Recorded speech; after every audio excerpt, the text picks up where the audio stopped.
Drop it!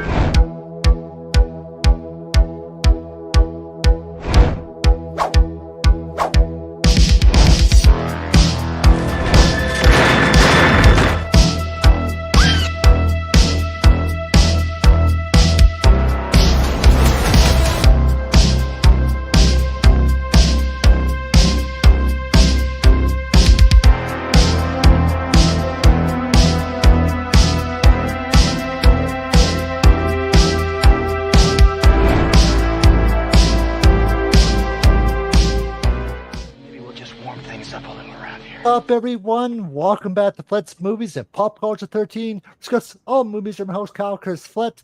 Today we're discussing our top 10 favorite scenes and movies. I'm not doing this alone. Got two phenomenal special guests join me. They do phenomenal content on their channel. I love their interviews, every interviews that they've done.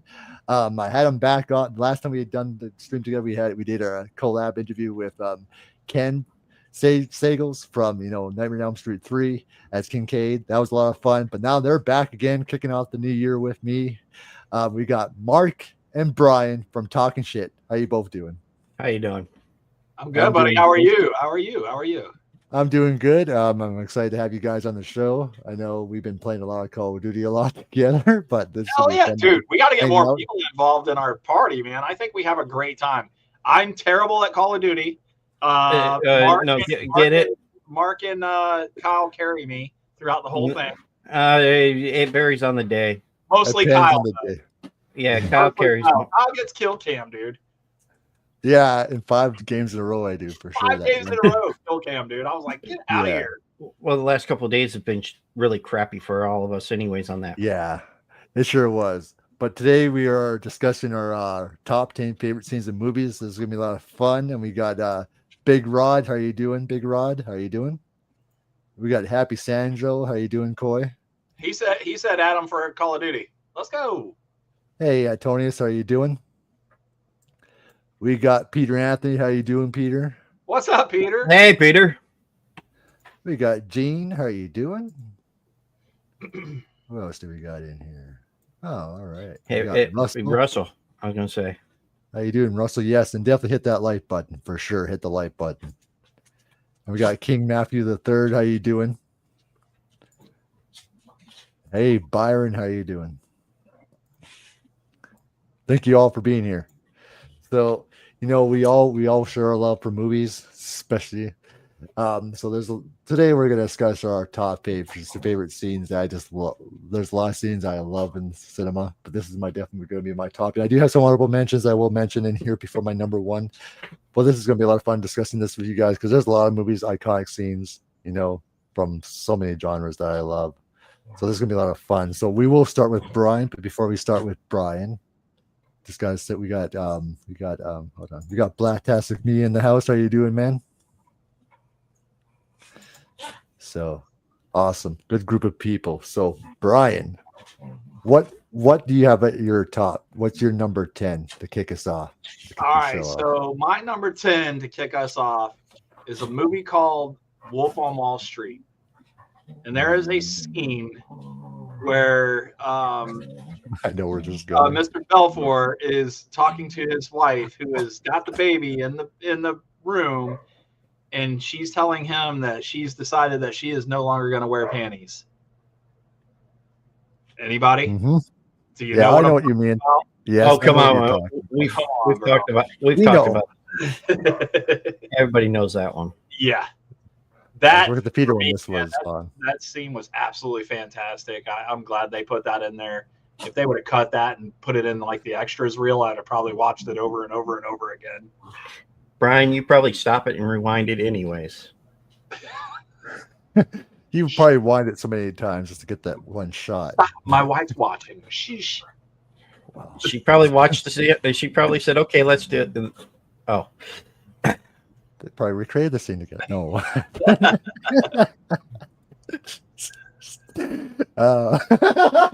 Jeez. Oh, I know where this. Hey, Rob, how are you doing? Oh man. So that's my 10. I hope Russell agrees as a credible scene for sure. Tony says, "I love the movie; it's hilarious." Awesome. Yeah, I was actually still working at the theater at the time when Wolf of Wall Street was released back 12 years ago in 2013. So God, I it's think been that long. yeah. I was going to say, were you actually alive then? Well, it's only 12 years ago, Mark. I'm 30 some years, 30 some years, so it's definitely longer than that. Come on, man. I'm You're not how old? You're how old? 30 30. something. He 30 said something. Oh, something. okay. I wasn't born 12 years ago. Good grief. Who was the only one that was born 1 year ago was Steven. That's the Oh, So, but anyway, that's good. That's a good choice, Brian. For sure to kick us off. That's good. What about you, Mark? What's your number 10? Actually, I went. I had to think about this one, like I told you. Trying to go through all these. Mine was actually a movie that came out just a few years ago. And Ghostbusters Afterlife. It's Okay. towards the end when all the Ghostbusters are together and the Ghost Spangler shows up, and he helped them. Without him, they wouldn't have been able to do it. I thought that was just a great scene to say goodbye to him. a great homage. Yes. Yeah, that was especially after years and years they were trying to get Ghostbusters 3 off the ground and they couldn't. And then Harold Ramis passed away back in 2014.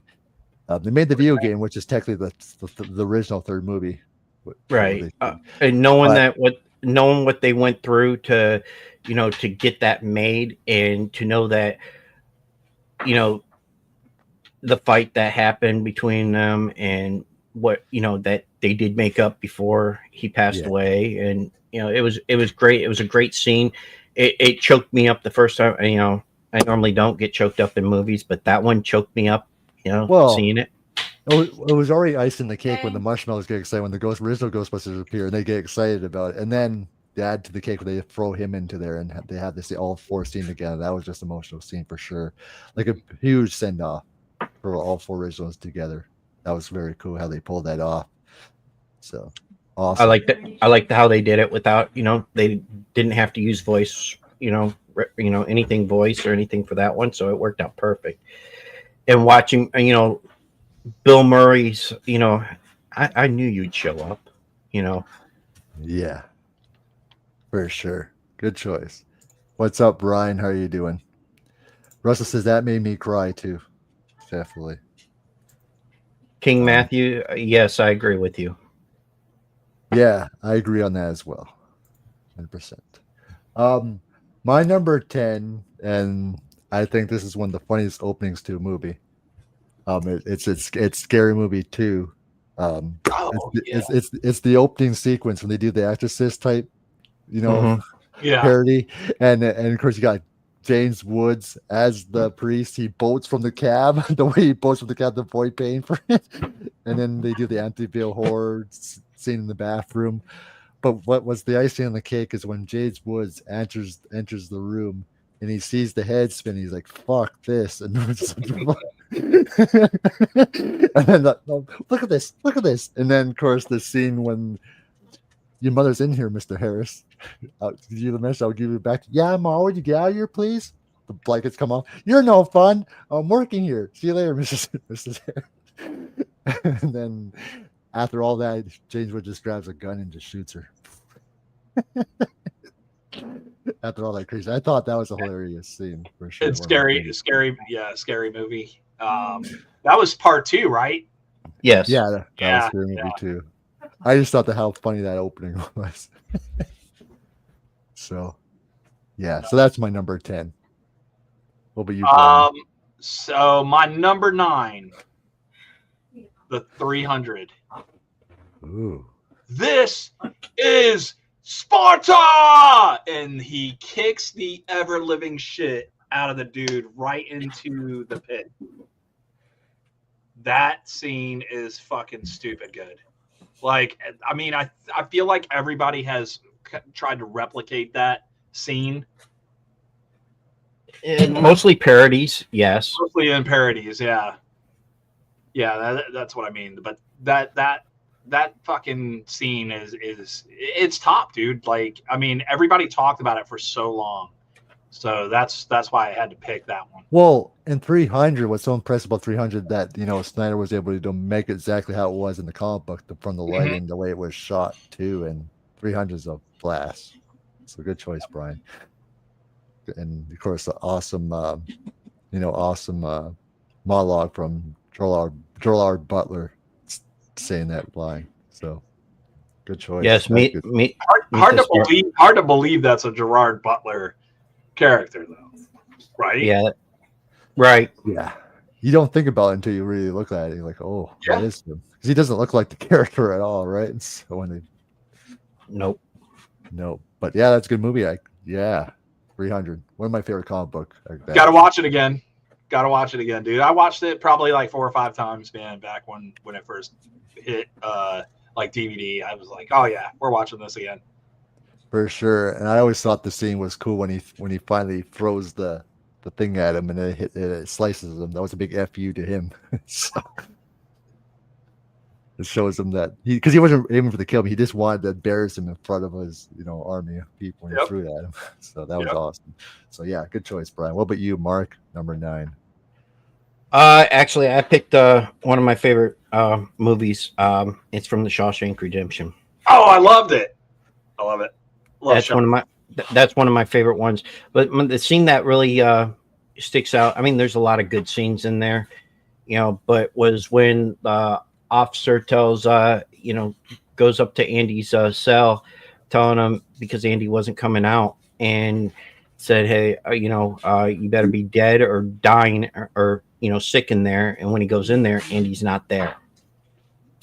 And then the warden comes in, can't figure out where, and he throws the stone through the poster, and it goes all the way through, and they rip it down, and then they show how he managed to do it all. I thought that one was a brilliant, altogether brilliant movie. Mm-hmm. That scene alone was iconic because nobody knew exactly how he got out at that time until he opens up the Bible and sees the little hammer. Right. And Shawshank Redemption's awesome movie in general. It's one of my all-time favorite movie. One of them. Awesome, good choice, Mark. My number 9, and it's from Who Framed Roger Rabbit. I know it's this is one of my favorite movies that involves live action with animation. Right. It's the scene when Eddie Valiant runs over Judge Doom, and then he gets flattened. And he realizes, oh gosh, he's a tune. And then Judge Doom puts himself back together with that balloon, helium, whatever he uses to blow him back up. And then the eyes pop out, and then it turns around, it's the red eyes. We've seen that as a kid was freaky, but now it's just, whatever. He's like, you remember me, Eddie, when I killed your brother, just like you. And then they have that whole sequence. I thought that was a very cool reveal that Judge Doom was a tune. That whole scene. But I also love the scene from when the 2 ducks go head to head with each other. When Daffy and Donald are going head to head and he's trolling them on the piano. Cut it out. Does anyone know what this duck is saying? And then Daffy says to him, I worked with a lot of wisecrackers, but you are despicable. That's the last time I worked with someone with a speech impediment. Oh, yeah? This means when he gets Donald so angry, he shoots a can at him. So, yeah, I just thought that those 2 scenes would stand up. But my favorite scene, though, was when Judge Doom was revealed as the tune. That whole scene. I love Who Framed Roger Rabbit anyway. I could choose any scene from that movie, but that scene, perfect. I could go back and watch that again because of... you like Jessica Rabbit. Jessica Rabbit, yeah. Oh, of course I knew it. Dude, come on. If you're not a Jessica Rabbit fan, shame on you. Shame on you. So that puts me on my number 8 then, is that right? For sure. And hey, Gory, how are you doing? So there is a movie, and a lot of people don't know about this movie. I think it's called The Losers. Do you guys remember this movie? I heard Ragtag, bunch of like wannabe hitmen kind of thing. I've heard of it, yes.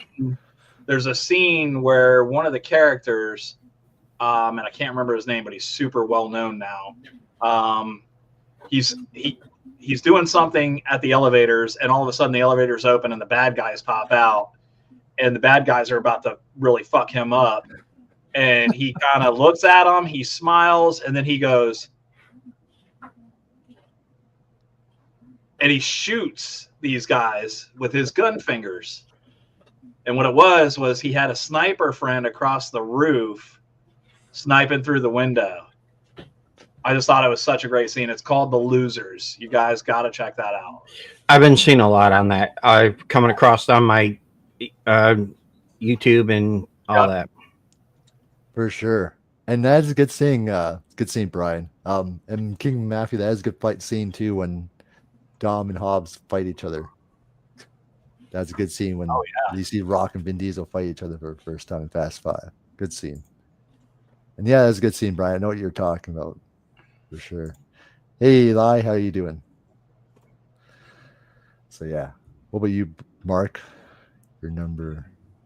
My number 8.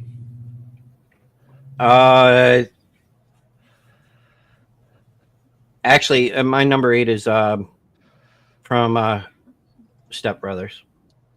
Oh. I mean, I could say the whole damn movie, you know. The whole movie. Great movie. Yeah, but I think my favorite scene of that is, you know, when they're building the bunk beds and, you know, they said, did we just become best friends? You know, I think that was funny. But that's not when they're building the bunk beds. No, it was right before that.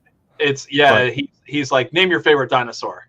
Right. And then right after that, that's when they asked to build the bunk, or if they could put their beds together, and then the beds break. That was one of my favorite scenes right there. Step Brothers alone was just funny as hell. What's great is I got to meet the stuntman that was Will Ferrell, which was on the bottom. I actually got a chance to meet the original stuntman for that. That was really cool. Really cool. So yeah, that's very cool. And yeah, Step Brothers, I think, you know, Will Ferrell and John C. Reilly definitely had chemistry. Oh yeah, funny chemistry. So yeah, I remember watching that too. It's hilarious. Well, listen, you gotta think about this, man. They've had chemistry for a long time because that's not the only movie they've done. No, it ain't. It's Tailgate Nights too. I'm sure that's gonna bring. Hell, I think they've done like 5-6 movies together alone. Yeah, they have. But yeah, they done Tailgate Nights together. Help me, Jesus! Help me, Tom. So yeah, that's a good scene, Mark. There's so many scenes you can choose from that movie for sure. Right. That could be just one episode by itself, just discussing that movie. So yeah, we can just talk about that whole movie, the whole thing. Yeah. Boats and Hose. You, Paula. What's the name of the band, Mark? What's the name of their band? Boats and Hose. My favorite scene is "Don't touch my drum set." Yeah. Don't touch my drum set. I know you touched my drum set.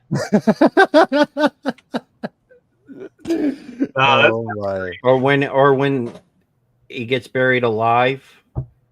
I thought you were dead, you know.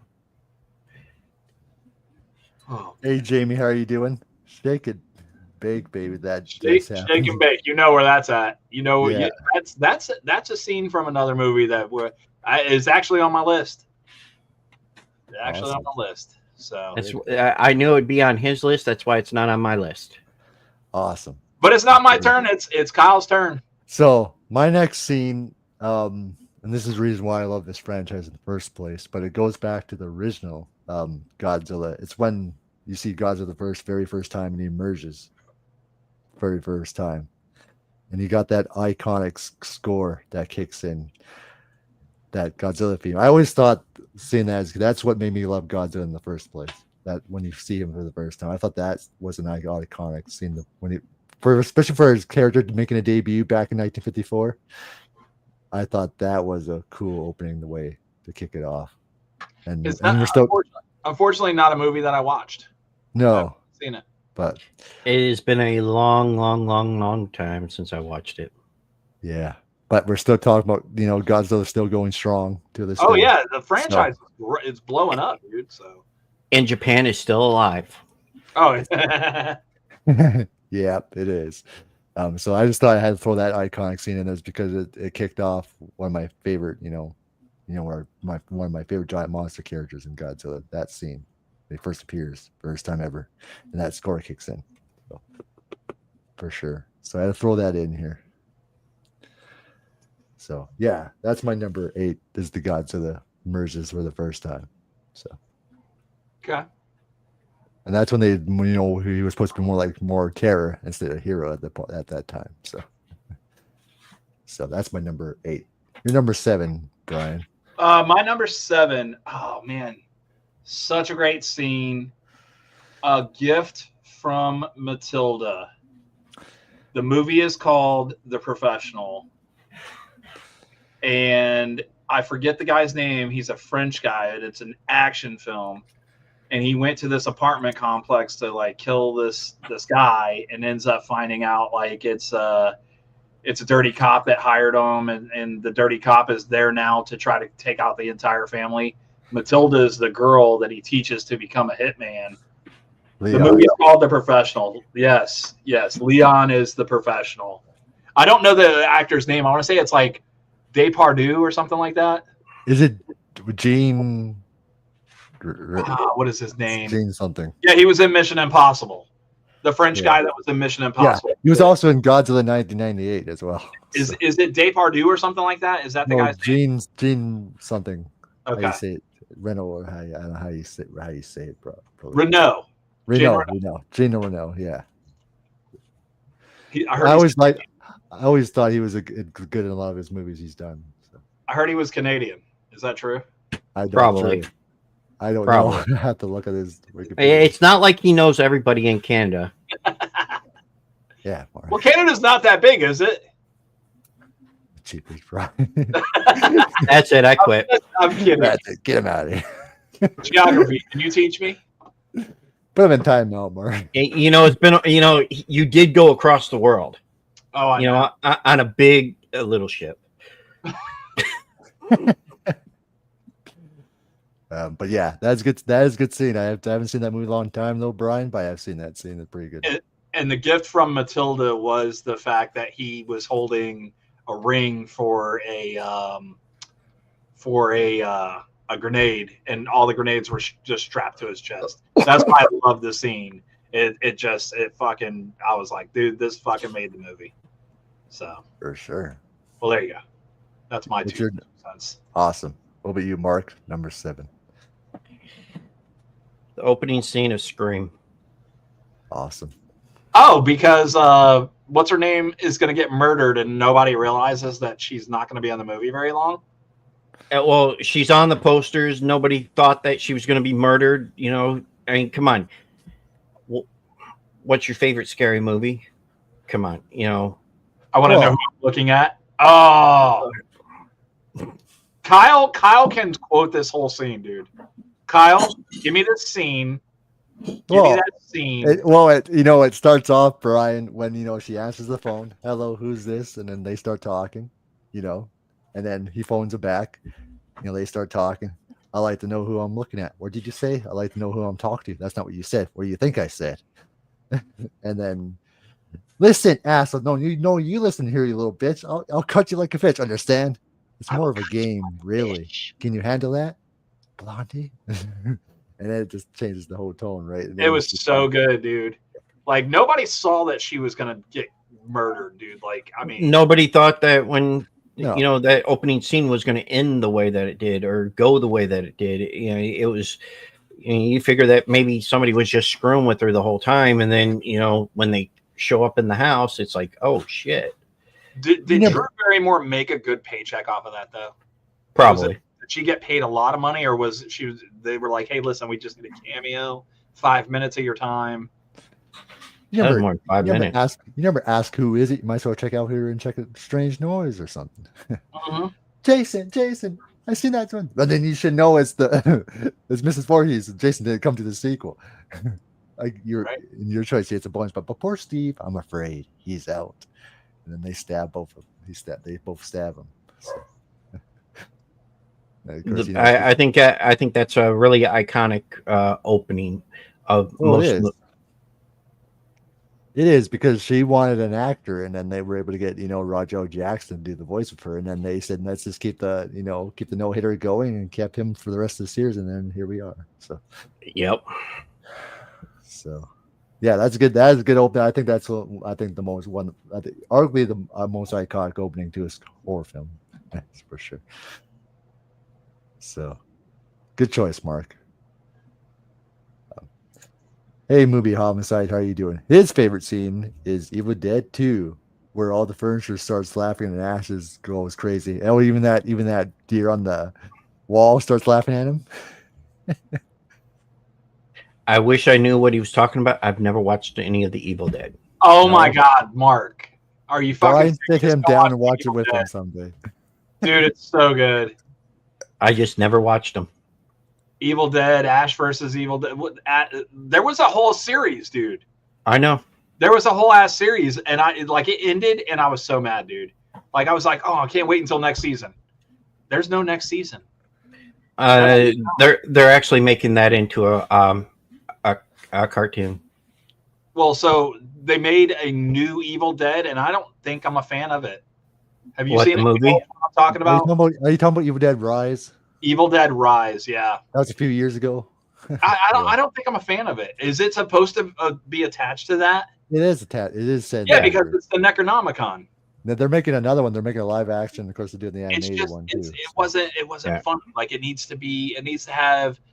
comic relief. Ash was comic relief, dude. Like straight up, the dude cut his own fucking arm off, his whole fucking like forearm, and attached a fucking chainsaw because his fucking hand was possessed. Right. I guess I'm going to actually have to sit down and watch them all. It's so fucking good. What the fuck? Where have you been? Hey, Brian? Every so often I can, He's about to have. Listen, guys. He's about to have new stuff on that rack behind him. He's gonna. I gotta get the Ash doll. I gotta have it. I have an Ash doll. See, he doesn't even know who he is. He's like, yes, I know who I know who he is. I know who Ash is. I just, whatever. Jamie says she just watched Evil Dead 2 last night. Awesome. Yeah. Good deal. And yes, they are making it more serious now, Russell. For yeah, sure. I'm not a fan. Not a fan of the more serious stuff. I want it to be Ash. I need comic relief. If you're not giving me Ash, then I don't know. Have you guys seen Tucker and Dale versus Evil? Because yeah. They get blamed for the shit that is not even their fault. Oh, when they're not even the real. Yeah, I want to spoil for anyone that hasn't seen it, but how they get blamed for stuff that they're not really the killers. Yep. That's a good movie too. Like that could have been a good franchise to have. You know what I mean? That could have been a really good franchise. Like I would have ran that. I would have ran that to make me more money. Quite honestly, because. So King After the Third says, my favorite scene is in the movie to be Jim Carrey and Ace Ventura, the scene where he's arguing with Courtney Cox's character. I've seen Ace Ventura in a long time. So we're getting to that point too, because that is actually one of my scenes, and it's not the Courtney Cox one. I'll tell you the scene when we get to mine. So awesome. But I wholeheartedly agree. Ace Ventura has got a lot of really, really good scenes, and Ace Ventura 2, believe it or not, I don't care what anybody says. Everybody's like they should have stuck to 1. No, I'm glad they made 2. Right. Glad they made 2. Yeah, well, you might be sad when they make 3, though. They're not going to make 3. And they're talking about it now. No. But it won't be with Jim Carrey, though. And Jeff Daniels? No, that's Dumb and Dumber. They should never have made the second. That's what I was thinking of. I don't know why I was thinking Dumb and Dumber 1 and 2. They made 2 for Dumb and Dumber, and I was like, eh. Yeah, I wasn't a fan of the second one. The first one was a hell of a lot better. It's ish. It's got funny moments, but yeah. Yeah. Yeah, I agree. My number 7 is it's the opening scene to Raiders of the Lost Ark. When it's him and Alfred Molina, they go get, the artifact they were looking for, and then when he grabs it off the thing, he realizes he messed up, so the ball comes down and chases. He has to run and go through all Very this trap iconic. and everything. Oh, Very yeah. iconic scene. Yeah. It set the tone for the rest of the movie. The whole movie is action packed in a way. That whole movie, but that opening scene was iconic, and and it kicked off the rest of the series. But I always thought that scene was genius when he was like, "Oh shit," and the whole the ball comes flying, and Alfred Molina's character get messed up too. Was a great too. But I always loved the scene too. Remember when he was supposed to fight that guy with the sword, but the famous story you heard. Yeah, was where the he sword shoots wasn't him. going- Where he felt ill that day. Yeah. And he's just like, oh, the hell with this. But no, Raiders of the Lost Ark, the opening with the ball and everything was iconic, and I love Raiders of the Lost Ark. It's my favorite indie movie, but yeah, that opening to Raiders of the Lost Ark was iconic. So I had to throw that in here. It's a great film. It's a great film. You're 6. My number 6. So this was kind of a tie, 6 and 5. The Kingsman. There is the guy gets pissed off at the when he walks into the it's like a room where he walks. Have you guys seen the movie The Kingsman? I apologize. Yes, I have. Okay, so there's a scene where you haven't seen that either.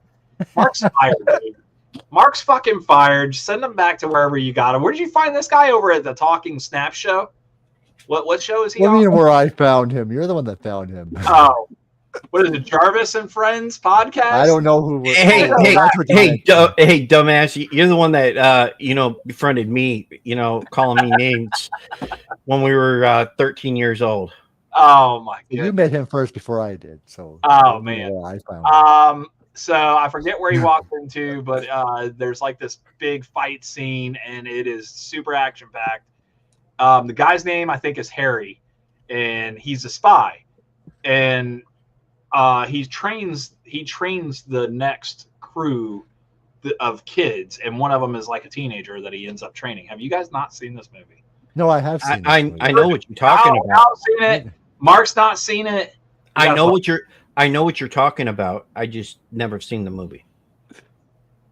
God, he watches a lot of movies. You know what he doesn't watch? Good ones. Yeah, right, Brian. The question is, where do you define you? I like the answer. Whoa! I'm the good one here. Calm down. The good one. We're good.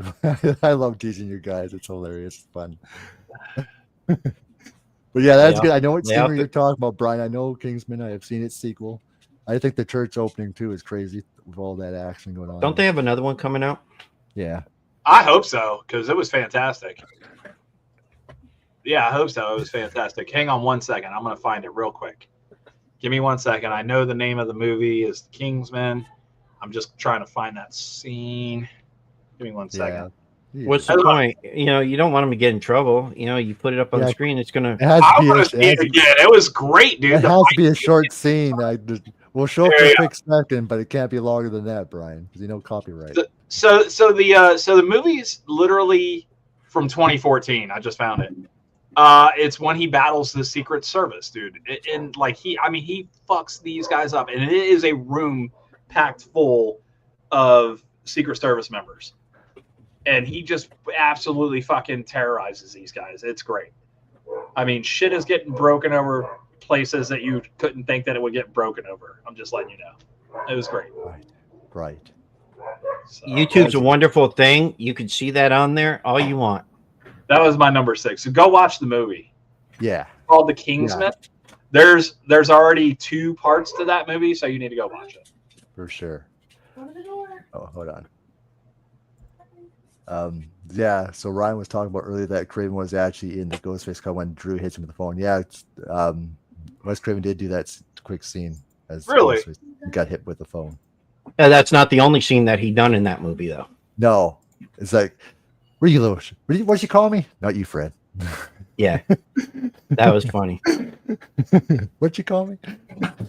And Eli, nobody wants to see the Chiefs in the Super Bowl. Nobody. No. No, not after their. I want to see Bills Commanders. I think that would be a better one. Or Bills Eagles. Either which one would be better than the Chiefs being there. For sure. Kim Matthews said his next favorite scene has to be the final fight scene in Deadpool 1. That is a good fight scene. Oh, the Deadpool one? Yeah. Yeah. So we're on 6. What's Mark's next scene? Shining. Ooh, yeah. Let me guess. When he puts his head through the door. Hell yeah. Yeah. That's Here's everybody's Johnny. favorite thing, though. Oh, I figured that. I mean, there's so many different things that you could pick from that movie. I mean, you know, going into the room where the ladies in the going into the room where the ladies in the bathroom and she's naked. You know, you could pick that one. You could pick the twin girls. You could pick the flood of blood. I mean, there's so many different ones, but I picked that one because, well, that one stuck out the most at the time. You know, and it scared the shit out of, out of her. Yeah. Yeah. She was scared because she didn't know that was going to happen. Really? Yep. No, it didn't help I either. know, The I know director she yelling doesn't at her all want the it. time. She didn't want anything to do with any of the like aftermath of the movie stuff. She was like, "No, I'm good." Because she got scared to death of that from that movie. She had a very bad experience. Scared, dude. And I mean, she just started to come back to acting before she passed away. Ah. Yeah. Yeah. She had a bad experience because the director was yelling at her, right? Yeah, one of the reasons. Yeah, and there's a lot of stuff going on. But yeah, that's good scenes, Mark, because I like The Shining. It's one of my favorites. Adaptations of his. I know Stephen King didn't like it, but I still enjoyed The Shining. So I like the first one better than the remake. I did not like the remake at all. What remake? You never seen the remake? Well, Doctor Sleep's not. No, not Doctor. Hey, the TV show remake. The remake. TV show remake? Yeah. What was it called? Was it a TV show or a remake of the movie? It was a remake of a. It was a miniseries. Yeah, that was horrible. But what was that called? That was No, it was called that. It was called. It wasn't called The Shining. It was called something else. No, you're thinking of Doctor Sleep. Doctor Sleep is a sequel to. It's a sequel to it. But no, they made a. Yeah, he's talking about the remake TV of it. movie. Yeah. Yeah, it was horrible for sure. I know what you mean now. Yeah, I like the actor that played the dad, but I wasn't a fan of it. But Mike Flanagan did an awesome job with Doctor Sleep, though the sequel. The director's cut. I've never watched it. Now we found a movie that Brian did. I'll watch it though. I'll watch it. I've been waiting on my wife to watch that one. Awesome. Well, so Mark hasn't seen it either. There you go. So now you both need to watch it then. All right, we'll watch it. We'll have to get the girls together to watch it, Mark, over at my house. Okay. All right. Dinner and a movie. Okay. What are we having for dinner? I don't know. Whatever. I'm gonna make you cook every time you come over to my house from now on. No, your wife's a better cook. And he admits it. He admits it, ladies and gentlemen. That she's a better cook than me. Yeah, that's right. I don't like to cook. You said that you could outcook me. I probably could. My wife, you can't outcook her. You can't outcook me. I could outcook you. All right, we're off of that subject. All right, Kyle, your turn, buddy. Your turn. We could just listen to you two. That's because Brian can't cook. His wife does the cooking for him. Oh, microwave. Microwave. Sorry. 100% agree, Jamie. 100% agree. Watch the director's cut. All right. Yeah. My number 6 is from Michael Mann's Heat, and it's the shootout scene. Oh, Heat from '95. Okay. De Niro and Pacino. Yeah. So, and Val Kilmer, of course, as well, Mhm. back in his prime. It's when the scene when they go, do the big heist. They come out, they think they're going to walk in, and it's Val Kilmer. He notices the cop cross the street, and he starts shooting at him, and it starts off the big shootout, which is one of the best sound designs ever in a movie. And that shootout is iconic. And it goes down the road too. It's just amazing, that shootout in Heat. And then Tom Sizemore gets killed. So I thought that was one of my favorite scenes because from a sound design perspective, it sounds more realistically. And they could easily just got away, but Val Kilmer decides to, starts to shoot out, and they all start to shoot out, and it just goes wrong, and some people get killed. And I just thought that scene in Heat was one of the best shootouts ever in a movie. Oh yeah, it was a really good movie. Like, Mark, I swear to God, if you say you've never seen Heat, I'm gonna fucking choke you. You've never seen it, have you? No, God, he was in Heat at this Damn, time. dude. Bro, watch the movie. Listen, I'm not telling you to become a movie buff or anything, but for the love of God, watch something. Hold on a second. A Clockwork Orange. Have you seen it? A long time ago. Reservoir Galaxy Dogs. Far, Have you Far seen Away. it? Yes, I've watched Reservoir Dogs. Oh, thank God. Okay. You know, I could, you know, Brothers over again. that's what I was. That's what I was laughing. That's what I see. I seen that come up, and that's what I was laughing at. I figured that's what you're laughing at. I was talking. I seen it too. And Brian, there are movies that I've seen that you've never seen. You're right, but most of them are horror genre. No. And I just like what? Name something that's not in the horror genre. Okay, you don't. You okay? Wait until my next one comes up. You'll find out. Okay. This is like Step Brothers. Whatever. If you want to see more of this, you can always watch us every about every Thursday night. Thursday night. If you guys want to see this, either see them on Tuesdays and Thursdays on Talking Shit, or whatever day we decide to do it on, or just hang out with them on YouTube. Yeah, we're a lot of fun. I think not really. Mark is terrible. No, I'm just kidding. I love him. I love that guy. You're lying, Brian. Is it my turn? Yes. Yeah, I think so. Okay, so we're driving along in a car, and I'm trying to dump this man because I'm a man in white girl's clothing, and I'm trying to get rid of him. So I hit the music and making my way downtown, walking fast. Oh, this is my favorite song. Don't turn it off. Terry Crews and White Chicks. Yes. Terry Crews. It's been a long time since I've seen that movie. White Chicks, man. The guy fucking nailed his part, man. Like you're expecting this big, huge, buff black jock, and he is the nicest, softest white guy that you'll ever meet until you find out that he's not into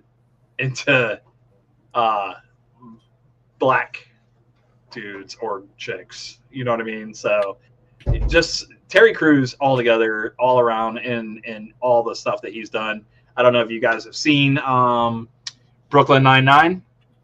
Yeah. Great show. So if you're not watching that, you're not doing it right. Go watch Brooklyn Nine-Nine. But Terry Crews and White Chicks, that whole scene with it's the younger Wayans brother. Marvin. Yeah. Marlon Wayans is the younger one, and he's in the car with him, and it's just such a funny. I feel like it's got to be iconic because every time I hear that song now, I do the. You know what I mean? I have to. Yes.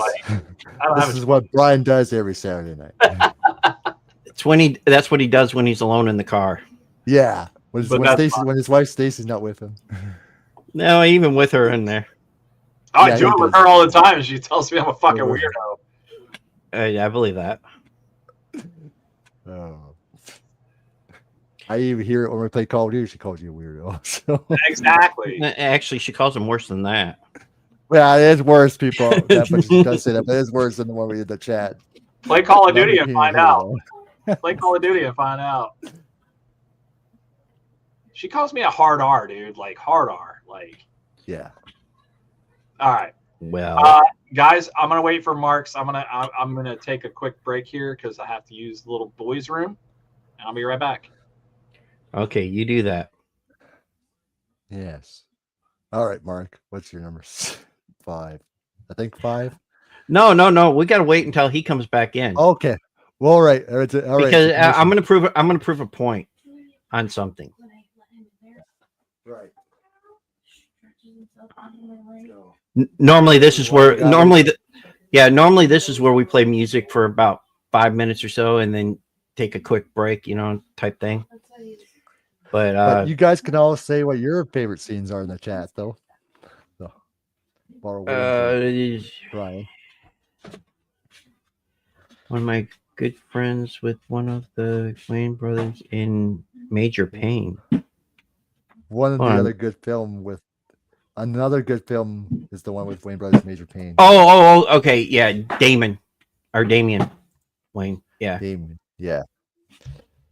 I know one of the Wayne brothers did an Adam Sandler did a movie with Adam Sandler. It's called Bulletproof back then too. So right. I think it was Damien too. Yes. I mean, all along, the Wayne brothers were just freaking awesome, and watching them fall, away from the movies, the good movies, was just terrible for them. I'm glad that they're coming back and doing, Scary Movie. I can't wait to see what they come up with. Well, because now, with horror and with movies in general being so popular, there's so many things they can make fun of now. They said that they were going to. Marlon said that they were going to make fun of white chicks in the movie. Yeah, I heard that. The movie, I mean, literally, their movie, The White Chicks. Yeah. They're going to make fun of it. I'm like, okay, that's going to be interesting to see how they do that. Yeah, and they said to bring back Ghostface because they could make fun of the sequels. Yeah. So, and then Terrifier, I could see made them making fun of. It should be interesting. I'm glad that they're bringing back what's his name for Scary Movie. What the hell's his name? One that played Dewey in that one. Doofy. Doofy. Dave Sheridan. Dave Sheridan. Yeah. Yep. Because when I interviewed Dave Sheridan on the channel back, it's been back in how long ago it was now, but in 2023. But I remember when he said he was playing two characters, one Doofy and then the guy that was disguised as Doofy when he took off the thing. So I'm interested they could bring that character back. That would be the only way that I would think it would work. For sure. Russell subscribed to you guys. So. Thank you, Russell. We appreciate it. Now everybody else got to do it. Everybody. That's not subscribed already. I'm interested to see how much they can get away with the Scary Movie 6. Imagine they can get Dave Arquette to come cameo. Now that would be funny if they got him to do that, especially if he ripped off the Ghostface mask and he was the ghost. And it's him for a second. Yeah. I mean, it should be interesting to see on how that they could go. Yeah. So. Holy shit, Steven's in the. Wow. Who the hell is this guy? What are you doing, Steven? I don't know. He only pops up every so often on stuff. Awesome. And you're. This is. Yes. Alyssa was talking about me. Yeah, but he wasn't on here when we were talking about him.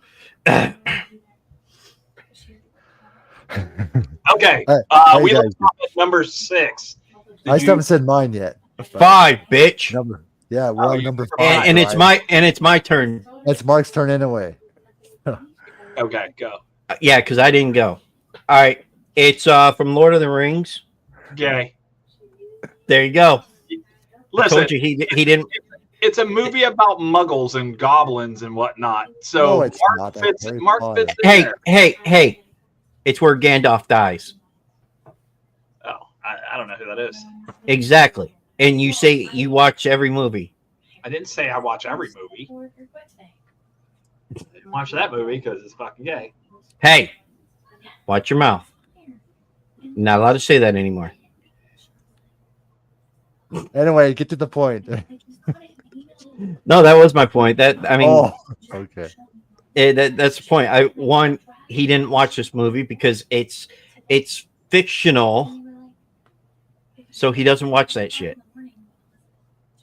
But where Gandalf dies is one of the biggest things in the movie.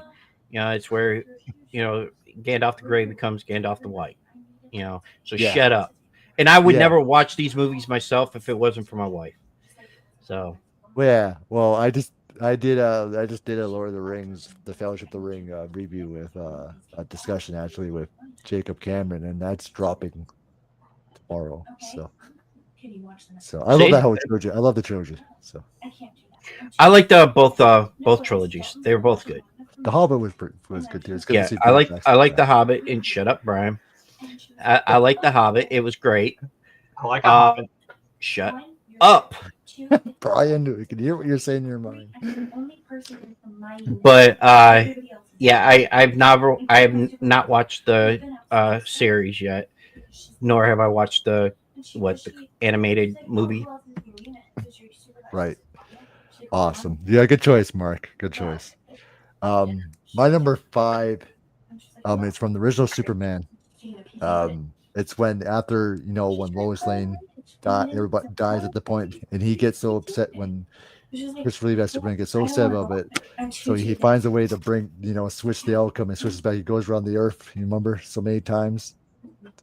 So this time he can save her, and then everyone can survive. I always thought that was a cool scene. Well, it's an awesome movie in a way. It's Superman, right? Superman, yeah. The original Superman by Richard. That was the original, yeah. Clark Kent. Christopher Reeves. Christopher Reeves, dude, was absolutely fantastic. I don't think that there was a better Superman. I mean, there's been so many people that have tried, and I feel like Christopher Reeves was Superman. That's because growing up, knowing him as Superman, that's one of the people that we do. Yeah. Henry Cavill did a good job for what he was given.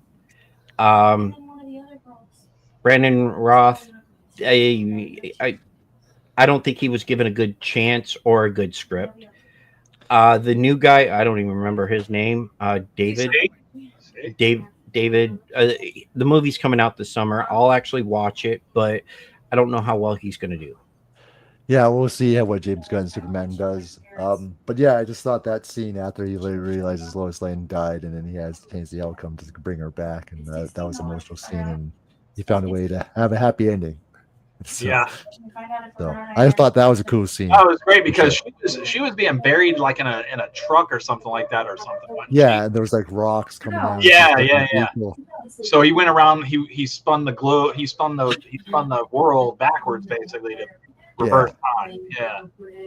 No, I thought that was fantastic. I love that. I love Superman, dude. That's everybody's like, who's your favorite superhero? And you can't say Superman. I'm always going to say it's Superman. Well, dude, because do every fucking thing, dude.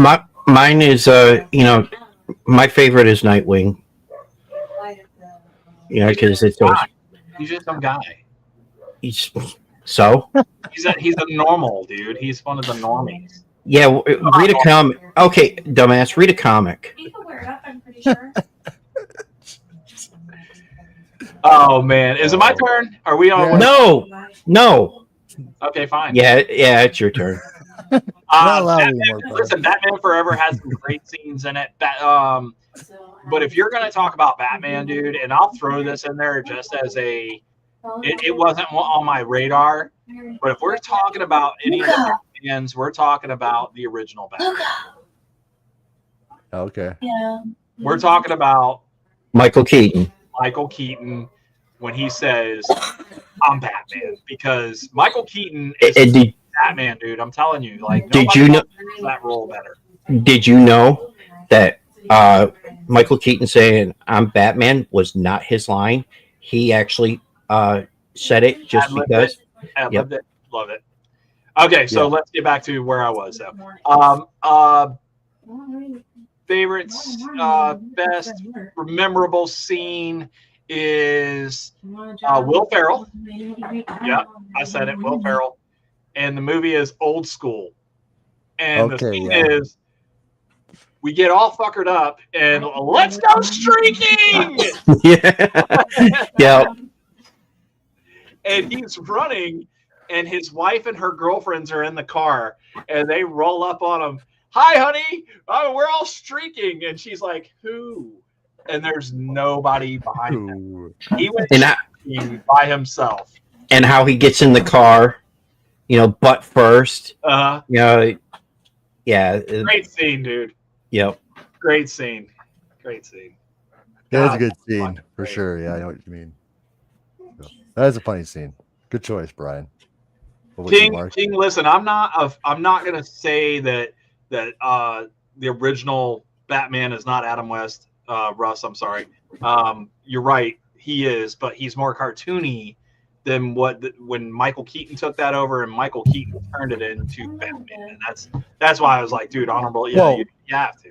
I will say this: Superman and Batman from 1989 changed the game for superhero movies. So Yeah. Right. It brought him more into light. I mean, Superman alone brought him more into light than any of them. But Yeah. yes, you are correct. Jack Nicholson as a Joker, dude. I mean, this guy could have fucking reprised the role because he has the Joker instinct. He has that Joker look all the time. It doesn't Right. matter what role he's in, dude. He doesn't have to have the makeup, and he's still the Joker. Right. So, no, yeah. I mean, you so said it earlier. You called The Shining. If you put the makeup on him, dude, with that face through the door, Yeah, you could see it. it's the same, dude. You know what I'm saying? Like, I mean, come on. Yeah. So awesome. You're number 4, Mark. You want to see Brian shit himself again? Yeah. Because Is it he's another never watched them. Cool. Harry Potter. No, Potter's not on my. I could add it, but no, it's not on my list. Empire Strikes Back, Star Wars. No. Yes. I mean, I'm a Star Wars guy. I'm not a Star Wars guy. Just saying. You're a casual. Darth Vader tells Luke, "I am your father." And can you imagine being back in the theater back at that time and hearing that, not knowing anything? Hey, I was in the theater at that time. Awesome. There you go. So why'd you like it though? Why'd I like it? Because it's the most iconic thing. Because you have Did you find out the who your father was that night too? shut up, bitch. It's because you get the biggest bad guy in the world to tell you the biggest, good guy, "Oh, I'm your father," and you're like, "Oh, no, fuck, you are," type thing. You're not my dad. There's since Star Wars though, there's been other films where it's like, I can't kill that son of a bitch because he's my daddy, or I'm gonna go kill him because he's my father. You know what I mean? Like, quite a few different movies have pulled that. Right, but Since- I mean, I but think yes, but I think that it was took that movie doing it to say, but like, but that at the time was the biggest surprise in cinema history. and I feel like you got the line wrong. No, I did not. I don't think he said, "I am your father." Bet me. Yes. He did That say me? it. Did he say, Everybody- "I am your father"? And it says, "I am your father." We're Luke, positive. I am about- your father. Yes. Anybody else in the chat want to confirm this? You know how I know? Because I just watched the movie again. Oh, okay. I am your father. This is Everybody gets it wrong because everybody thinks he says, "Luke, I am your father." Yeah. Okay. Steven, shut up. I don't want to hear your shit. He does not say, "Luke, I am your father." I just watched the movie. Go watch it again. We need to do we need to check the tape. You know what we need to do? We need to do what's the thing where people are like, "Oh no, this is what I A watch. No, this is what I remember growing up, but it's really this." Oh, you mean the Mandela effect? Mandela effect. We need to do the Mandela effect because I feel like he See, said everybody- I feel like he said something else. See, everybody says the same thing. "Luke, I am your father." It is not that. He does not say that. And I would never put. I was not going to put this unless I knew for sure that's what he says. Okay. So Keen Master the Third says my favorite scene has to be in Scream 5 when Dewey's death, as sad as it. Now you're making the stream sad here, but I get it. That's a cool scene. Yeah, it's effective. I just wish Dewey went out a different way. That's all. But good choice. Well, if the character, I mean, quite honestly, he wanted to go out that way. I mean, he otherwise they would never have killed him off. That was the last one we just watched, wasn't it? No, 6. there's one after that. Oh, But yeah, that good scene, Matthew, King Matthew III. Good scene for sure. It's your turn, Kyle. My number 4 is, of course, it's one of my favorite scenes from Jaws, but it's when Quint does this whole monologue About the boat. The one when they're in the middle and they're drunk. When it's just him and Richard Dreyfuss and the one he did, that was the monologue that he did himself. That he did himself. It wasn't scripted. They told about that was freaking awesome. Yeah, Just that one alone, you made it. Yeah, I just thought that scene was amazing. Robert Shaw, phenomenal actor, gone too soon at that time, right? It's Robert Shaw, right? Yes. Yeah, so he was awesome as Quint, and I just thought that monologue scene that he does, just him, not scripted, was awesome. So that scene from Jaws. So, and it's from one of my, because Jaws is my all-time favorite shark film. When you get to see those movies like that too, where people are like, "Oh no, dude, this was not on the script at all," and you're like, "Wait, are you serious?" Oh yeah, it was never on the script. Huh? Okay. Yeah, they were all drunk when they did that scene, and they just started filming it, and he just came off with that, and they liked it so much that they kept it.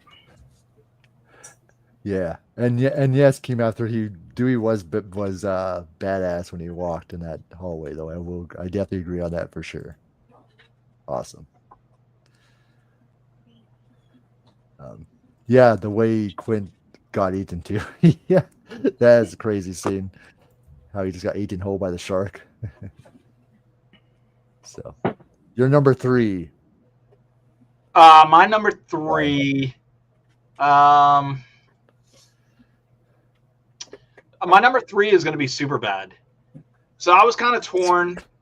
Superbad, and then another movie, but I got to go Superbad on this one, and I got to go the period scene where Jonah is dancing with the girl and gets period blood on his pants. Like everybody's like, no, that's not the iconic scene. The iconic scene is I'm McLovin. No, dude. Like I love the McLovin portion of it, but it's the period scene in the basement where they're all partying and he gets the blood on his leg, and he's like, dude, you just got puss. He's like, ew. Yeah, dude. Yeah, Seth Rogen was a cop. Yeah, Seth Rogen was a cop. Because they go into the bed.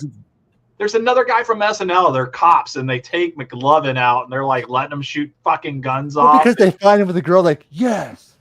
Yeah, that was fucking great, dude. And that was Emma Stone's very first film, by the way, too. God, what a Her fox debut. film. What a fox. Oh, well, funny movie for sure. I remember when that. Yeah, I first love came that. out. Remember, there's also the scene where McLovin's following the girl behind her in the hallway. He's looking at, but Oh yeah. Oh yeah. So many scenes from that movie. It was hilarious. So, yeah, good choice, Brian. What about you, Mark? Thank you. I went an oldie one, so for this one, and I told Brian I already picked this one somewhere on my list. Revenge of the Nerds, the Panty Raid. Oh yeah, that's I still think that's one of it was iconic at the time for for what it was, and just knowing why they did it, was one reason, but the movie itself was just fun to watch. You couldn't make it nowadays because people get too butthurt over stuff. So yeah, but that was a good scene. I remember that. That's so funny. Andy, right? Watching the little kid the next, when he's watching still watching the next morning, you know, it was just funny. Well, it's almost like is it Anthony Michael Hall in 16 Candles or one of those movies where he holds up the panty and shows everybody? Oh So, yeah. Yep. Hold the panties up. Let's they would go. see it, and they didn't care. So, back then, it was just entertainment. So good choice, Mark. Good choice. That's another good scene. Forgot about that. It's been a while since I've seen those movies. So, but good movies. My number 3 is from Batman '89, but it's when after after he when the Joker falls into the toxic waste and stuff, and he sees his face and starts laughing. It's when he visits his boss. He was betrayed, right? Mm-hmm. And then Jack's dead, my friend. You could call me Joker. As you can see, I'm much more happier. And he starts laughing and he starts shooting him. I always thought that scene was cool. And he's like, "Oh, what a day!" After he's, I thought that scene was awesome. Especially you see him as the Joker's face for the very first time, and Jack Nicholson killed that role. He was Joker. Oh yeah, it was easy. Put him in makeup and do his thing. So that I thought that scene was awesome. Seeing that for the first time, especially on VHS. My parents had it, and I thought that was a cool scene. And that was my very first Batman, and Batman '89 is always going to mean so much to me. It is a great movie, and the way Gotham is shot too, and it's the reason why we had the 1992 animated series for Batman for kids in those '90s. So good time. So yeah, that scene when you see Joker for the first time, he shoots his boss. So awesome scene. Where we at on number 2? Number 2. Yep. So my number 1 and my number 2 are, and guys, I apologize for this, but I don't know if you knew this or not, but most of my movies that I did tonight were probably comedy related. I love comedy movies. Oh well, nothing wrong with that, Brian. There's nothing wrong with that, right? So number 2 and number 1 are really, really close, but my number 2, is the scene in The Hangover where Alan is telling the guys that you guys might not know this, but I consider myself a bit of a loner. I didn't think of myself as a one-man wolf pack, but when my sister brought Doug home, I knew he was one of my own, and my wolf pack grew by 1. So there we were, just 2 of us in a wolf pack. And then 6 months ago, when Doug introduced me to you guys, I thought, wait a second, could it be? Now I'm for sure that I just added 2 more guys to my wolf pack. You could alone out of all 3 of those movies, you could make a complete thing of that. Dude, it's fucking so good, dude. You could do a top 10 of all of them. Actually, probably more than that. Yeah. Well, what's his name? Zach Galifianakis. Yeah, I know that, but I know Zach Nass is the reason why they're all in that position in the first place, because he put something in the marshmallows or whatever. So they wake up in the bathroom, and we know Mike Tyson's tiger in there for some reason. That's another great spot in the movie too. When Tyson's like, "Hold on a second, this is the best part of the song." It's in the air tonight. Yeah. And then when he punches one of them, the guy's like, "Still got it." Yep. Yeah, I think he punches Stu, doesn't he? Yeah, I think so. I think he punches Stu. Wow. I just watched that one not too long. What's that one guy's name? The most famous character of the movie, though. They're all funny, but Zach Galifianakis is probably one of the well-known guys. But then I'm talking about Bradley Cooper. Is more. And then Stu is the one that's played by Ken Jeong. What's his name? Ken Jeong. Doctor. Dr. Ken. Yeah, Dr. Ken. What's his character's name in the movie, though? That's what I'm trying to think. Steven, what's his name? Come on, we know you know it. It's a girl's name. It's a girl's name. Remember they find him in the cop car, and it's a girl's name. What the fuck is his name? Leslie. Yes. Leslie. Yeah. Leslie. It's a girl's name. I was like, hold on a second, it's a girl's name. Do you remember he's laughing when Zach falls out of the limo? He's like, you know what I mean? So, yeah, the first Hangover is always going to be the strongest out of that trilogy, but there's so many moments you could choose from all 3 movies, though. You could. but the first one's. It's not my hilarious. research. It wasn't my movie. No, it's definitely my movie. I love that movie. Yeah, that's good. That is a good scene, Brian, for sure. Matthew said his number 3 is the final fight of Matrix between Neo and Smith. That is a good scene. Oh yeah, Iconic fight scene for sure. Mr. Smith, Mr. Anderson. His number 2 is RoboCop, where RoboCop makes his first arrest and goes dead or alive. You're coming with me, yeah. Good scene. Mike Tyson was in more than one. Yeah, he was. Was it Yeah. 3? He was in 1, 2. He wasn't in 3. No, he Right, wasn't it in was 2. It was Bangkok. 1 and 2. Oh yeah, Yeah, he was in Bangkok, 1 and 2. yeah. He wasn't in John Bangkok. Goodman was in the 3rd one. Yes, yeah. John Goodman was. John Goodman was the CIA agent or FBI agent that was. I think some mobster it was. He was a I mobster. think he was playing like a CIA agent. At some He point. pretended like to be a CIA Yeah, that's agent, right. but it ended up being a mobster. Yeah. Yeah. Hilarious scene from 2007. Crazy to think it's 18 years. Going to Wow, bro. be. Yeah. So what about you, Mark? Your number 2. My number 2, I'm going to go with an oldie but goodie. Forrest Gump. Oh yeah. Oh, here we go. scene. One of my was when Jenny tells Forrest to run, Forrest. Run. You know, yeah, because he was going to get his ass beat otherwise. And then he breaks off the braces, and then after that, he starts running and tells, I never stopped running from that day on. Yeah.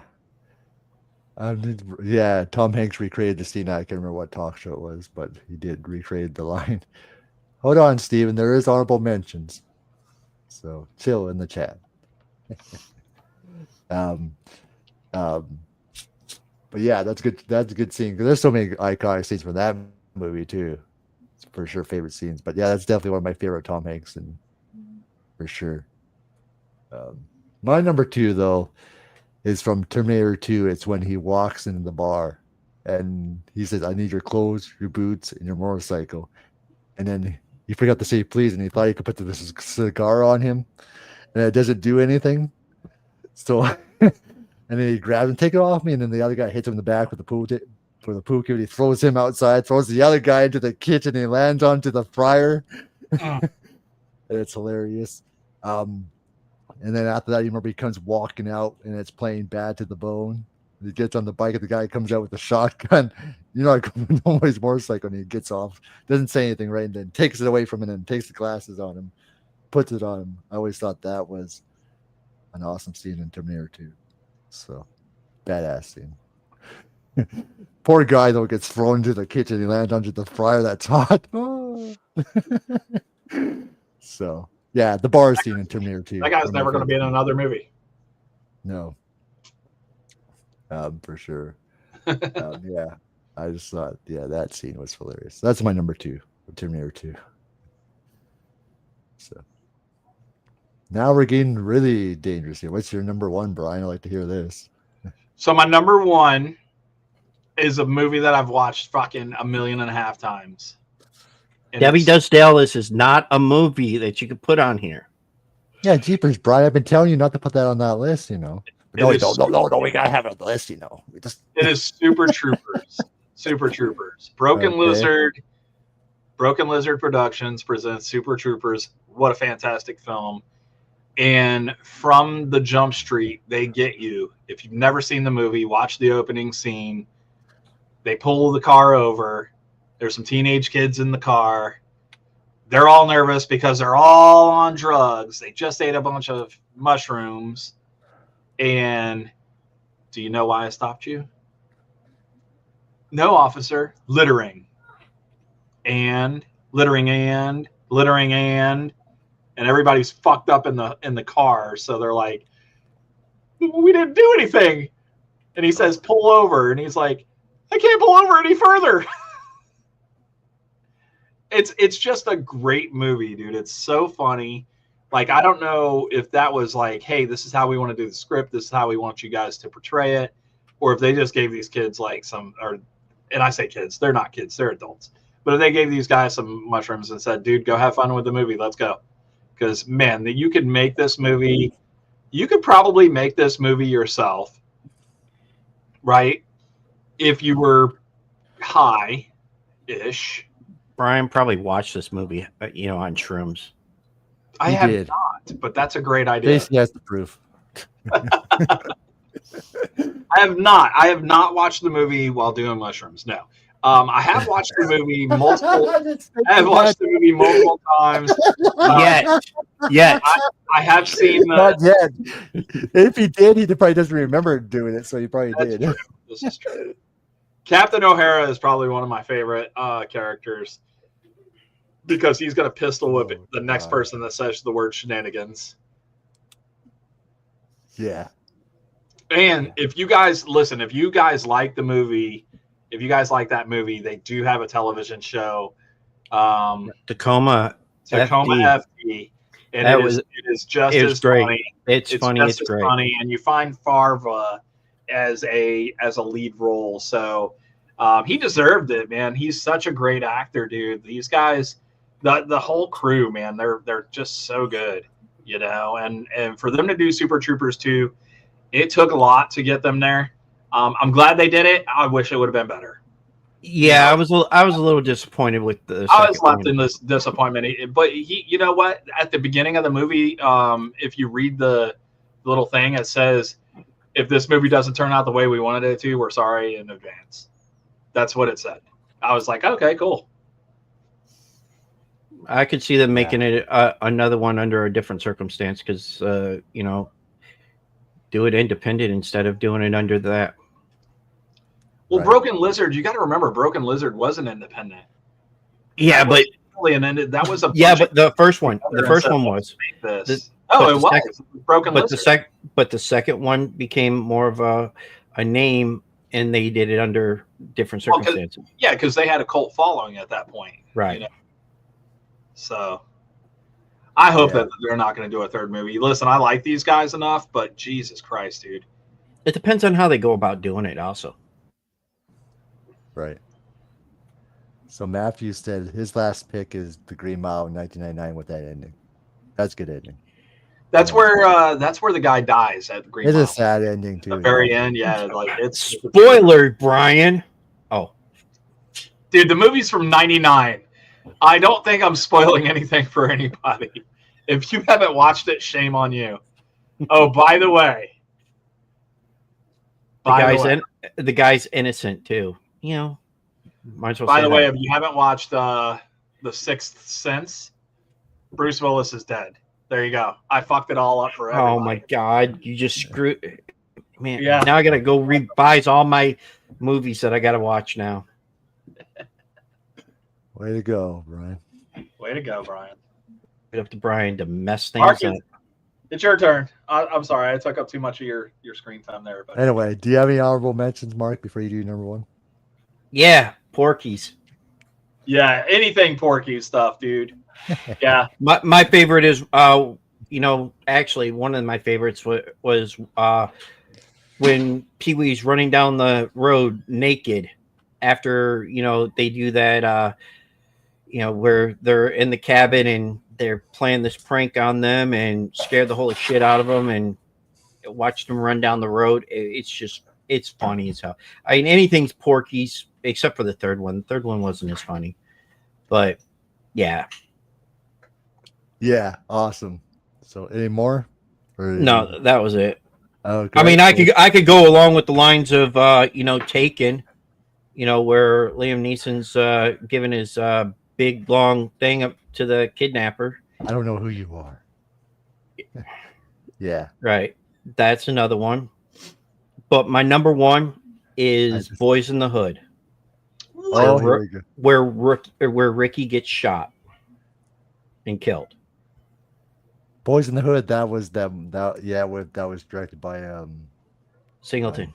This was with Ice Cube and Gooden Jr. Yes. Right? Yep. Yes. Yeah. I've seen. I picked that part alone because that was out of all the movie that was the biggest turn in the whole movie because you never really thought you're rooting for Ricky to get out of the hood, because he could have got out of the hood with a scholarship, playing football, and then gets gunned down by gangbangers. Quite interesting part. The person in the movie that actually shot, who played the person that shot Ricky, was actually convicted in real life of killing somebody out of gang retaliation. And it really, it really tackled how it was back then in that decade too. How it was Yes. back in that day. Yes. It was a different life back then, especially in the cop. I think that's one of the ones that I think, that's always going to be. I had to think about my number one, because I could have thought about anything for number one, but that one stood out because I actually like that movie. That's one of my top 10 of favorite movies of all time. I really enjoy that one too, because I think Ice Cube wanted to, he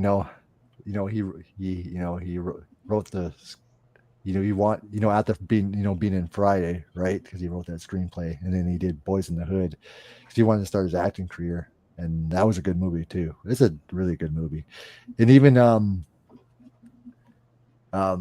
one plays Cuba Gooding's father in the movie.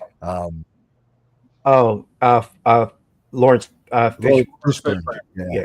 It has amazing cast. Oh yeah, I mean, just so you can pick each section of that movie again, and you can just go through it, and you see everything that was wrong with that time, and watching it over now, watching it, and you're like, oh shit, right? So awesome, good choice, because that movie doesn't get talked about much ever. I ever seen. No, so good choice. No, I didn't mention my honorable mention. Okay, what's your honorable mention, Brian? My honorable mention. I'm not going to tell you the movie. I'm just going to do the line. You ready? Yeah. He had to Did look you it wear up. a code red?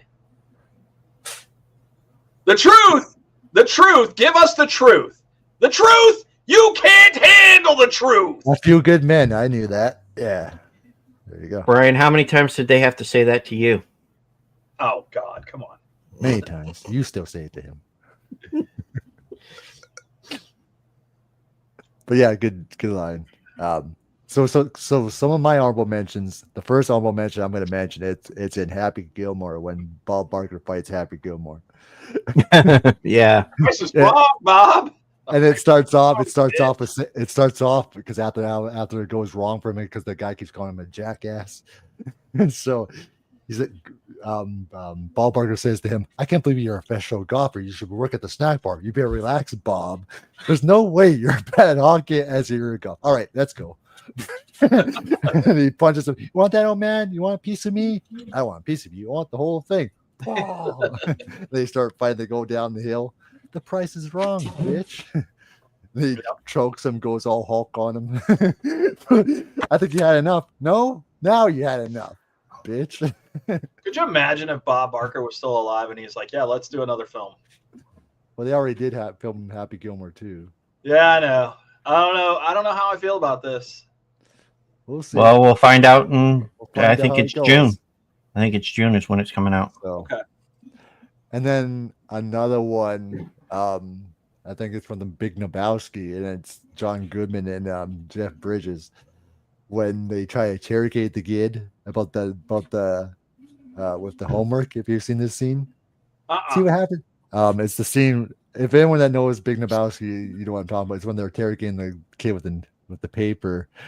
See what happens, Larry. See what happens, Larry, when you know what? And then that whole scene, and then John Goodman starts beating up the guy's car, and another guy comes across the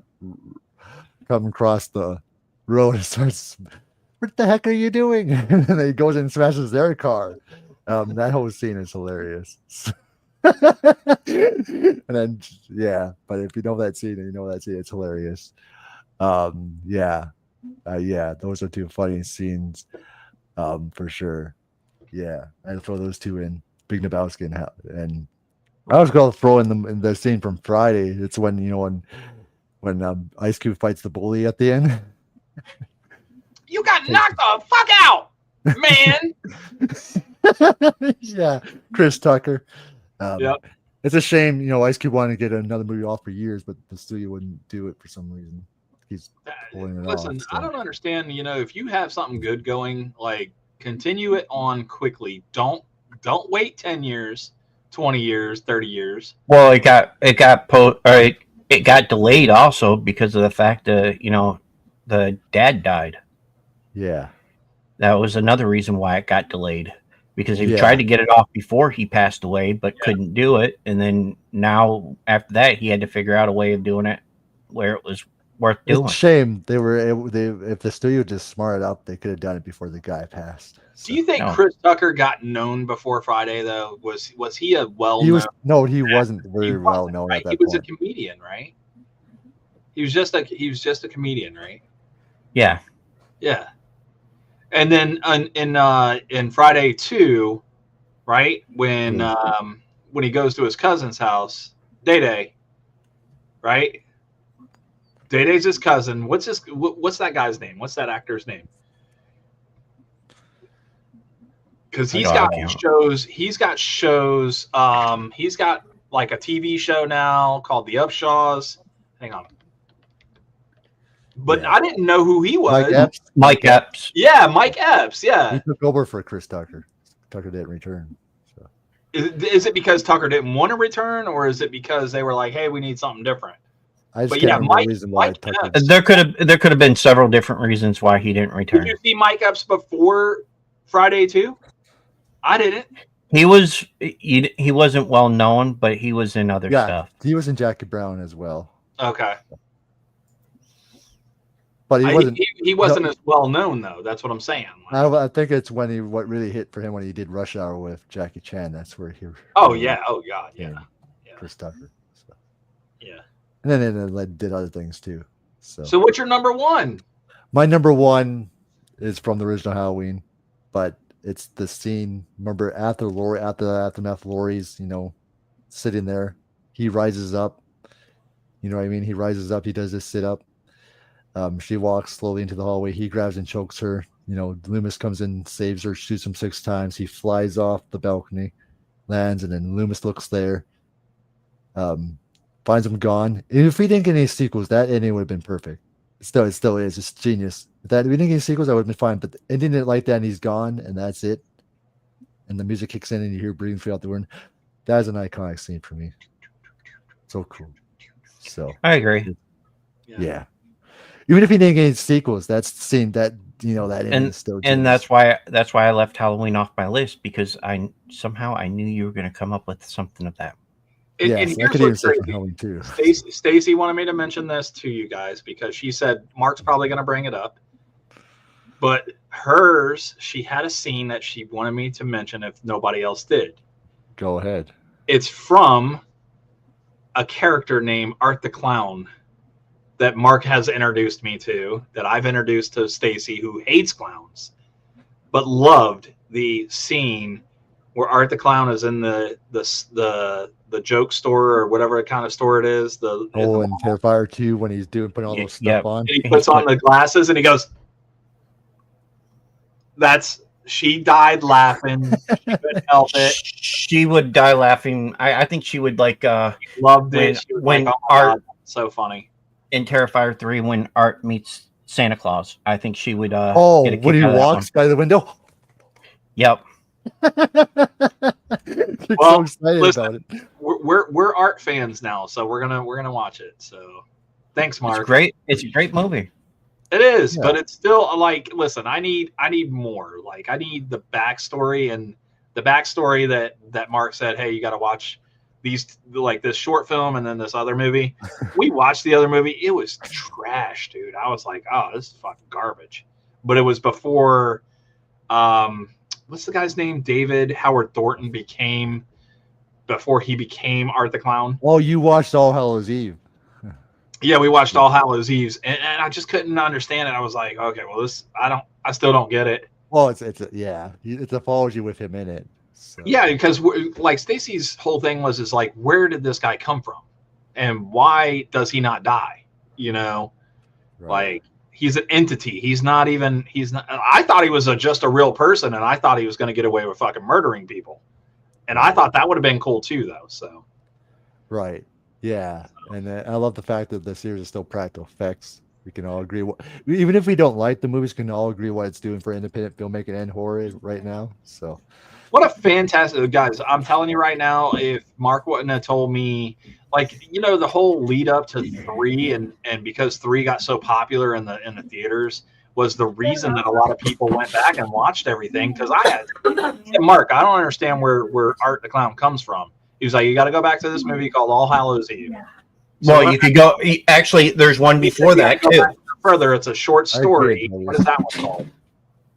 I don't remember the name of it off the top of my head. But All Hallows Eve is the first one I ever watched. Okay. I think it's something Halloween Stories or something. I can't remember. Yeah. Right off. And no offense to the guy that played Art the Clown. I think Mike did an awesome job that played him. But I think David Howard Thornton took that role to the next level. So. Yeah, David Howard Thornton did. Yeah, it was fantastic, dude. Like his body, his mimicking, his movement, I think is what made him. Especially you can't talk, and you have to use your face, especially when he's looking across them in the pizza thing, and he's just looking at her. Yeah. Well, the first time I watched the very first, Terrifier alone, I was like, I wasn't too for sure about it. I was like, okay, not much of a story there. But when Terrifier 2 came out, I watched that one. I was like, oh shit, they gave a better story. It worked out a hell of a lot better. And then it gave you characters that, you actually liked. And then in the third one, I can't say much more because Brian hasn't watched it. So therefore, so right now I'm not going to spoil it, but I'm just going to say that, like almost any horror franchise, don't ever like, don't like the Final Girl. No, the Final Girl's fine. Just don't like everybody else. Well, I always like the Final Girl. And I won't spoil it, but I'll just say for Terrifier that they gave another character, more. I would love to see Stacy's face at that movie alone, and just that one part. I'd love to see. But I will say this: the actress that play that certain character does a incredible job. Oh yeah, she did a great job. Is it the little girl? No, little girl's not in this third She's one. not in this one? Okay, because she didn't understand the premise behind the little girl, and I was like, I don't either. You have to watch it again. You'll understand it. Yeah. But there's a big difference. But if you watch this, the log truck will always be an iconic scene for. Dude, we get behind log trucks now. And we're like, not Final Destination. This shit, go around. Around. I'll slow down if there's cars next to it, and so, I'm slowing down. Fuck that log truck. Yeah, Mark, we were going down 19, 2 lanes behind a log truck where it goes down to 1 lane. Stacy was like, "Can you slow down? Can you slow?" I was like, "Dude, there's like a building between us. Come on." I was like, if a log fell off right now, we could stop. She didn't care. She was like, "Slow the fuck down." That log's going to keep going though. Yeah, it's not about you going this way. It's about the log coming this way too. Right. So, and yes, Matthew, I think Art is brutal than Leatherface. So. But he does it in a fun way too. Yeah, though. He does it. Yeah, he's so funny about it.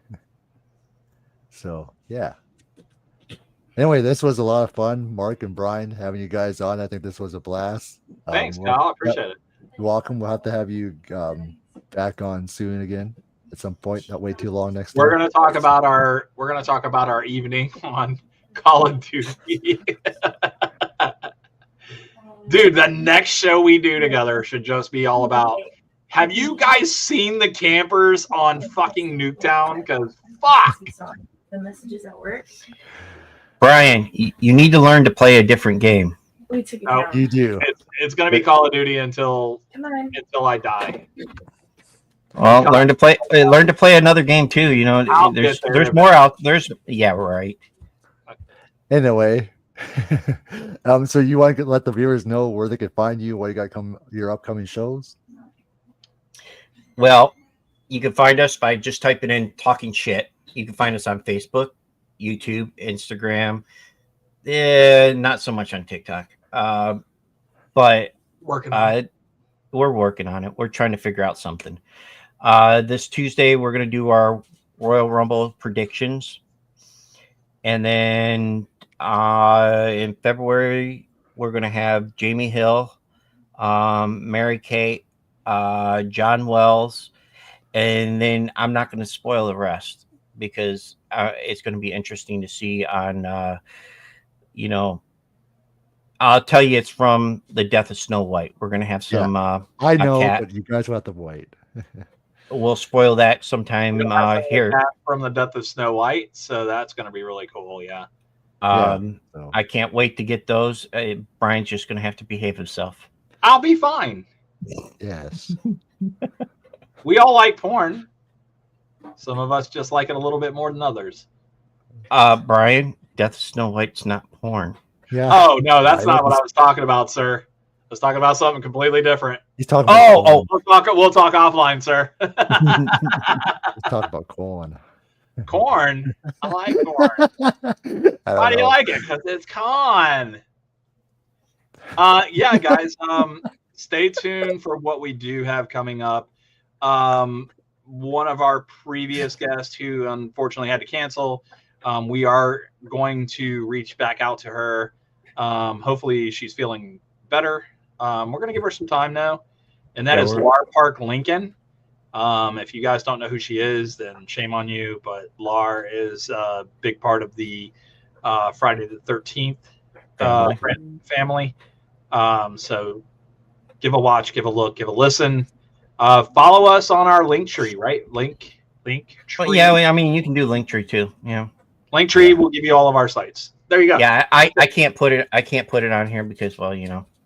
If you guys are in the Florida metro area and you're looking for a golf cart, reach out to your boy. He'll get you hooked up. Yeah. So Mark and Brian's link is in the description. Go subscribe to Talking Shit. They do phenomenal stuff over there. Thanks, Kyle. They had phenomenal interviews. Now they're doing more of phenomenal interviews in the future. So a lot of stuff coming for them. Go support them. Here in the future, we're also going to be doing another military show. Hopefully, we can get some more military people on there. Basically, it's not an interview. We let veterans come on and just bullshit with other veterans, and it seems to do them some good. It makes them think that they're back with their buddies and doing this stuff. We've had a lot of people, or a lot of veterans, come out and talk to us and say, "Hey, look, it felt like I got my balls back," type thing, and it was great. I love those shows. I love the military, so that's why I came to Brian. I said, "Hey, look, we need to do a military show." He goes, "Okay." I didn't have to twist his arm or anything else because Brian's a military vet. I'm on board though for most anything, and Kyle, you know this, man. You know who I am, so yeah, I do. I really enjoy just hanging out with my friends, and to be here on this show, to be on your show, Kyle, man, it means a ton to me. Yeah, thanks for having us, dude. I'd love to do some more stuff like this with you. I definitely do. I think we should, boys, think about this and maybe do the Call of Duty show. Because, I mean, think about it. Like, we all bitch about the same stuff, and we're not the only ones. There's other people out there that bitch about the same things. Yeah, but you can only bitch about the same thing so many times in one show. But it's fun. It's fun. So, just something. Okay, I mean, if you want to do it that route, then why don't we just sit there and play the damn game while doing a damn live show? We'll have to wait and see how that goes. Yeah, live stream it while we're sitting there playing. I'd be sitting here like this, the whole time, Yeah, but this was a lot of fun, Brian, Mark, and yes, King Matthew, I am streaming right after this. I'm doing back-to-back streams. Boy! Oh, that's why you wanted us at 7 instead of 8. Why? What's next? Right after this, I'm bringing on Splattercast. Dylan and Luke will discuss 80s action films. So. Oh, nice. So right after that. Oh yeah, I know my 80s action films. Don't need no homework. He's not you, Brian. Oh, whatever. I'm younger than you. Hulk Hogan had the best action film of the 80s. Enough said. That's why you're not on that program. Jeez, Brian. Yes, Matthew, I'll be streaming after this. So right after this, when we go off, I'm doing 80s action movies. I'll be back on again with Dylan and Luke from Splattercast. But like I said, tomorrow, Lord of the Rings review is dropping. I discussed that with Jacob Cameron. This Sunday, doing a Scary Movie 2 watch party with Horror, Shay, Sippin, and Mr. Outtake will be joining me for Scary Movie 2 watch party. like I said, I do got a couple interviews locked down. And like I said, Mike Myers will be coming on the channel. And like I said, I do have Adrian Barbeau sometime this year. So I'll look forward to that once we announce the date and time. Sean Clark from Horse Hologround will be coming on, discuss our top 10 moments in John Carpenter films. So that's going to be a lot of fun. So there's a lot of stuff coming for this channel for the rest of the month and going for the whole year. So it's going to be a good year for everybody. So, Good deal. for sure. So a lot of stuff coming. And like I said, you will see me right after this. We'll be streaming again. Back Very streams good. tonight, everybody. So That's awesome, man. looking forward to the next stream. It doesn't happen often. So Back to back, though. I'd be Yeah. tired. I'll tell Mark to go the fuck away. No, I'm just kidding. Well, we don't do back to back. We've never done. I don't think we've ever done that. Oh God, I couldn't do it with you, bro. Get the hell out of my house. you don't stream each other with the same house. Dude, I'm not even in your house. Damn. I mean, come on. Yeah. So this was a lot of fun. Brian, Mark will figure out another topic here soon to get you guys back Awesome. on here soon. It won't be this time won't be that. But in the future, we'll see you guys by next month. We'll get them back on. So or so. All right, So- Kyle. All right. So We'll say- figure out we'll- something. All right, because we were supposed to do this in December. We were supposed to Right. talk about our favorite holiday movies or something like that. But we got yeah. busy. For sure, I knew it was understandable. We got around the holidays, so we'll start. So don't go anywhere. We'll say our goodbyes backstage. But this was the fun, everyone. Just thank you, everyone that actually stayed with us for this awesome stream, and you guys added some of your favorite moments, your scenes too. That was awesome to hear. We had for a lot of variety today discussing this awesome topic.